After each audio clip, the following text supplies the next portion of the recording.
বাংলাদেশে বন্যায় বিপর্যস্ত দক্ষিণ ও পূর্বাঞ্চলের বিভিন্ন জেলার লাখ লাখ মানুষ এবার বানের পানিতে তলিয়ে গেছে সুদূর সৌদি আরবও। ভারী বর্ষণের জেরে দেশটির বিভিন্ন এলাকা তলিয়ে যায়। গেল কয়েক ঘণ্টা ধরে সৌদি আরবে প্রবল বৃষ্টি হচ্ছে। এ সময় মক্কার আইকনিক ক্লক টাওয়ারের কাছে বিদ্যুৎ চমকানো দৃশ্য ধরা পড়ে।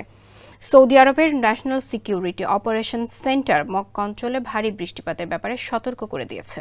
এর আগে ভারী বর্ষণের ব্যাপারে তায়েফ, আরদিয়াত, আধাম, বনি ইয়াজিদ ও ময়সানে রেড অ্যালার্ট জারি করে সৌদির জাতীয় আবহাওয়া সেন্টার। আবহাওয়াবিদরা আগেই সতর্ক করে বলেছিলেন, বজ্রসহ বৃষ্টিপাতের কারণে আকস্মিক বন্যা হতে পারে। দেশের যে কোনো প্রান্ত থেকে অনলাইনে নিজেকে দক্ষ করুন ক্রিয়েটিভ আইটি ইনস্টিটিউটের সাথে। বিশেষ করে নাজরান, জিজান, আসির, আল বাহা এবং মক্কার মানুষজন এই বৃষ্টিপাতের প্রভাবে ক্ষতিগ্রস্ত হতে পারে বলে সতর্ক করেন তারা।